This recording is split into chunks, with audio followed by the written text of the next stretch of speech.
Hello every student. आज का जो क्वेश्चन है उसमें बहुत सारे कंसेप्ट आपको सीखने मिलेंगे। प्रोबेबिलिटी के ऊपर जनरल क्वेश्चन है, बट अपन इसको बाइनोमियल थ्योरम से करेंगे तो बहुत इजी रहेगा। तो देखो, आप लोग अगर सीए फाउंडेशन से हैं, बीटेक इंजीनियरिंग से हैं, तो सबके सिलेबस में है BCA third semester new education policy का सिलेबस में भी बाइनोमियल प्रोबेबिलिटी है। उसके अलावा आप किसी बोर्ड एग्जाम सीबीएसई वगैरह से हैं तो भी बाइनोमियल प्रोबेबिलिटी आपका कंटेंस रहती है, आपका सिलेबस में रहती है और मेन पार्ट रहती है। और ये मेथड बहुत ही अच्छा है, तो इसको समझने के लिए बहुत ही अच्छा क्वेश्चन है। बट इसमें विभिन्न प्रकार की स्थिति में आपको प्रोबेबिलिटी कैसे फाइंड करनी है वो समझाया गया है। हो सकता है थोड़ा वीडियो का साइज बड़ा हो जाए, तो कोई इशू नहीं है। आप आराम से इसको देखिए, समझिए और बाइनोमियल का फॉर्मूला कैसे अप्लाई करना है इसको अपन स्टार्ट करते हैं। तो द क्वेश्चन है, अ डाइस इज थ्रोन 6 टाइम। एक डाइस को 6 टाइम्स थ्रो किया जाता है, नंबर ऑफ एक्सपेरिमेंट इज 6। और डाइस है तो डाइस के ऊपर पहले एक डाइस को एक बार फेंकते हैं। A dice thrown at once, तो उस समय सैंपल स्पेस जो रहता है 1 2 3 4 5 एंड 6। और इसके ऊपर ऑड नंबर का आना अगर एक इवेंट से 6 time, if getting an odd number is success. Odd number कौन कौन से होते हैं क्वेश्चन पे बढ़ते जाइए। तो ऑड नंबर में 1 3 एंड 5, दैट मींस 3 आउटकम्स होते हैं आपके पास। यहाँ पे टोटल 6 आउटकम्स है।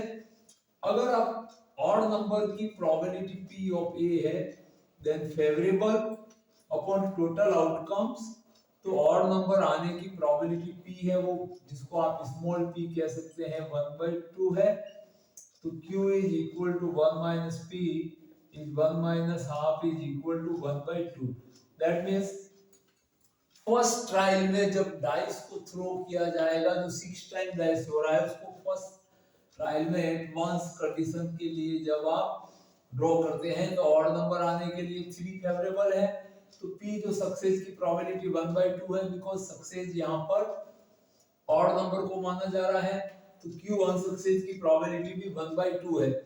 और प्रत्येक ट्रायल में ऑड नंबर का आना ही सक्सेस है, तो p और q 6 ट्रायल तक कांस्टेंट बने रहेंगे। और हर ट्रायल में अगर p और q कांस्टेंट है, p प्लस q का वैल्यू 1 है, तो वो बाइनोमियल प्रोबेबिलिटी कहलाती है। तो अपन बाइनोमियल फार्मूला यूज करते हैं। Then binomial function n and p, that means p of r is given by NCR p raised to r and q raised to n minus r. N is number of trial, R is required probability, P is success in first trial and Q is unsuccess in first trial। ये probability रहती है जिसको binomial formula कहते हैं।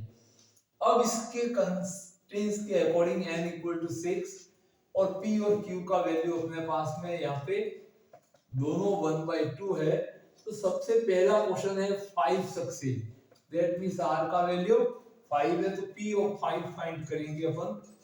तो P of 5 is equal to इस फॉर्मूले में NCR, that means 6C5 and P raised to R। तो R का वैल्यू 5 है and Q raised to N minus R, that means 6 minus 5। 6P5 को अपन लिख सकते हैं, फॉर्मूला आपको बताया गया था NCR is NC N minus R। तो इसको आप 6C1 लिख सकते हैं और यहाँ पे 1/2 की पावर 5 इंटू 1/2। और 6C1 कितना होता है, 6 होता है। यहाँ पे 2 की पावर 5 एंड 6, तो इसको आप लिख सकते हैं 1 की पावर 5 1 होता है, इंटू 1 करेंगे तो 1 आएगा। 2 की पावर 5 इज 32 एंड 2 से इसको कट कर देंगे तो 3। तो 5 सक्सेस के लिए आपके पास प्रोबेबिलिटी रहती है 3/32। ये आपका फर्स्ट सॉल्यूशन आ गया 5 सक्सेस। सेकंड है आपका बी पूछा हुआ है एटलीस्ट 5 सक्सेस। एटलीस्ट आपके क्वेश्चन के अकॉर्डिंग 5 सक्सेस। एटलीस्ट 5 का मतलब है कम से कम 5 सक्सेस आना।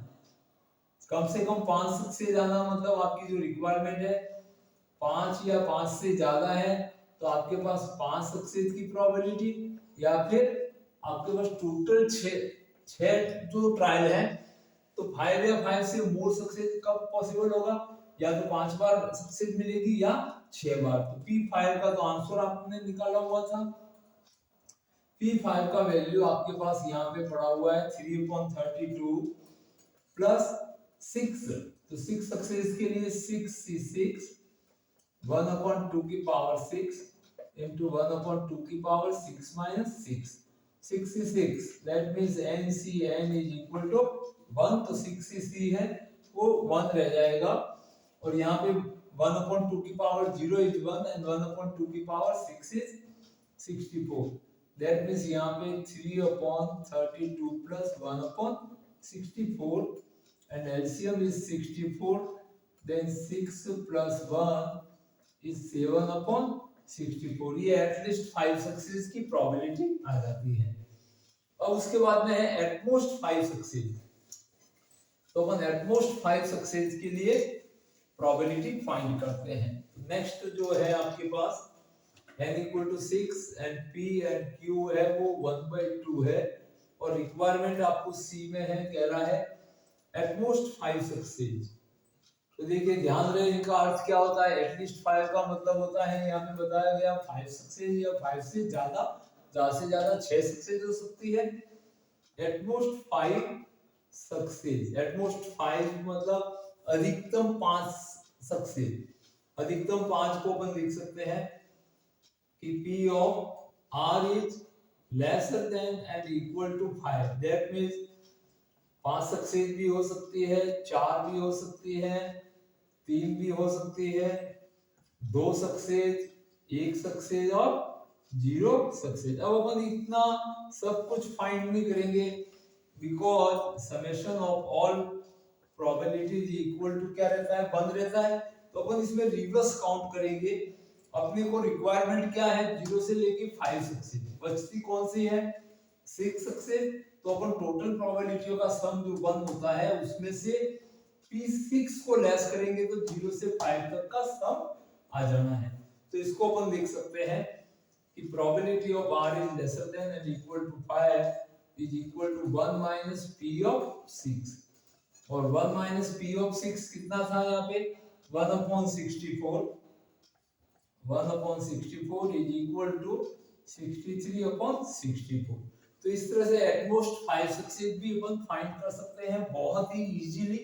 इन सबको फाइंड नहीं करना है, आपको रिवर्स काउंट करना है। रिवर्स कैसे, सारी प्रोबेबिलिटी का सम 1 होता है, 1 में से आपकी रिक्वायरमेंट 0 से 5 तक का सम चाहिए, तो टोटल प्रोबेबिलिटी है जब 1 होती है तो 1 में से 6 सक्सेस को अपन लेस कर देंगे, तो बचेगी वो क्या रहेगी, अपने पास में जो अपनी रिक्वायरमेंट है वो बच जाएगी। अपने पास में 0 से लेके 5 तक का सम बचता है।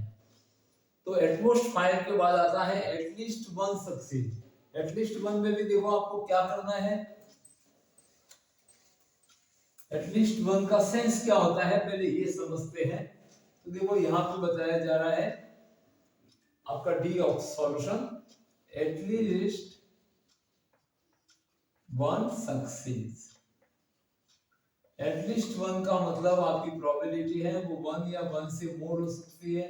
दैट मींस आपको फाइंड करना है P1 प्लस P2 से लेके लास्ट P6 तक। अब इसको भी सबको अपन इतना सम फाइंड नहीं करेंगे, इसको भी रिवर्स मोड़ देते हैं। 1 से पहले कौन सी प्रोबेबिलिटी रहती है, P ऑफ 0 रहती है। तो P of R is more than and equal to 1 is equal to 1 minus P of 0 success.